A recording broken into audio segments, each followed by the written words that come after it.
welcome to another Outside the Box review. Today we are looking at the NECA Terminator 2 T-1000 motorcycle cop figure.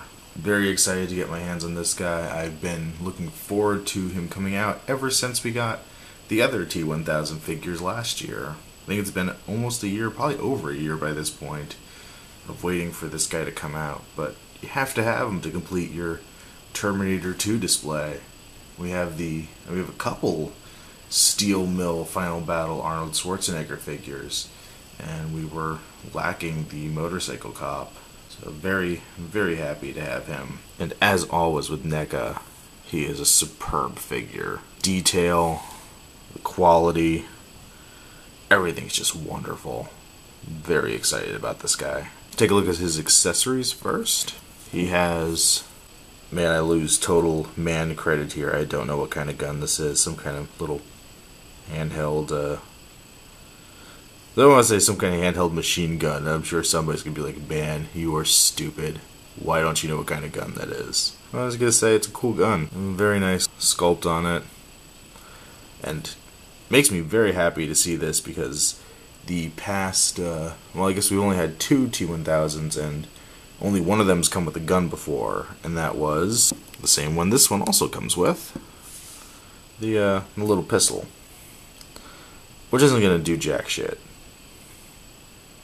Which isn't going to do anything to Arnold Schwarzenegger. I don't think in real life it would do anything to Arnold Schwarzenegger, let alone when he's, you know, a giant metal endoskeleton. So, it's very nice to see that we have a weapon now that can do a little bit of damage. The other accessory he comes with is his interchangeable arm with the giant stabbing blade. Very cool. We'll get into that later. The figure itself is incredibly well done. As I said before, you have the helmet up here. It's very nice and smooth and glossy, looking very movie accurate. Little police insignia up at the top.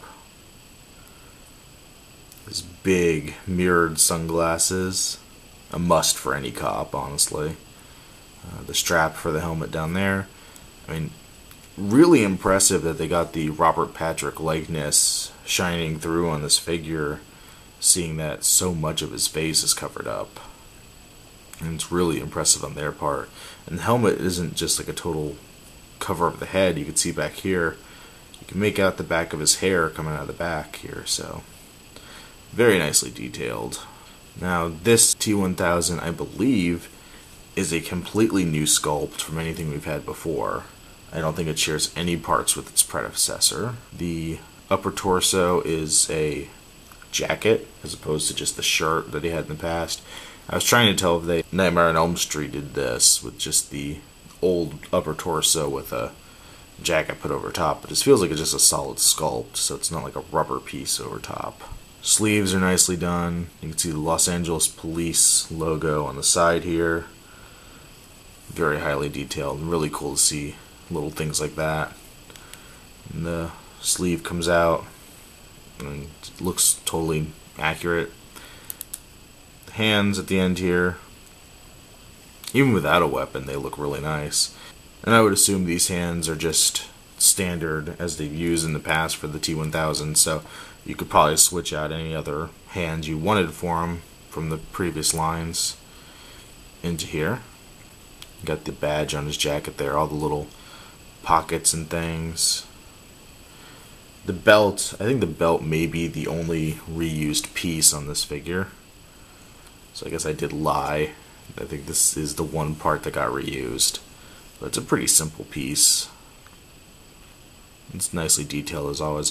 For some reason I can't get the little latch on the top of my holster to shut. I mean, it has a hole and a peg, but I cannot get them to go together. If I can't get it, I might just, well, first look at the movie to make sure it's not supposed to be like that. I don't think it is. And I might just glue it in place, because I think it would look a lot better if it was closed like it is in all the other T-1000 figures. The pants are brand new, the different pants with the white stripe down the side. He also has a different leg forward than he did in the previous version. He's got the big motorcycle cop boots, Very nicely detailed, though you do lose the articulation at the bottom of the foot. This time we have the metal goo coming off of his shoe on this side, which I think is really just a nice touch. So even if you don't have him with his alternate arm or anything like that, you still get a little hint that he's liquid metal. For articulation, he's got a ball joint at the bottom of the neck. Once again, I'm pretty sure you could probably switch this head out with any of the other T-1000s. Ball joint in the shoulders. Great range of articulation there. Bend at the elbow. Rotate as well. Ball jointed hand, so you could swivel and move a little bit side to side with it. Cut joint in the waist.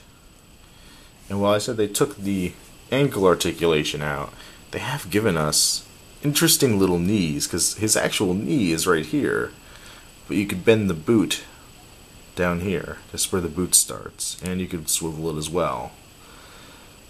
Very interesting, because it doesn't look wrong when you have it bent. They did manage to perform some nice trickery on that. It definitely still looks right, and they conceal that joint a lot better than they would have, you know, if they tried to put it elsewhere. Very cool. It does make him a little harder to stand. Something about the pose, I just have a lot of trouble getting him to stand in a way that let him stay up. I do have a scuff in my paint. Actually, it looks like a chip in the plastic right here. That's a little disappointing. I don't know, between that and the holster, I might actually end up returning this one and getting another one. I'm not sure yet, though. For the alternate arm, it's the same as any of these things. You just take the arm down here, pull it out at the elbow, and pop this guy in.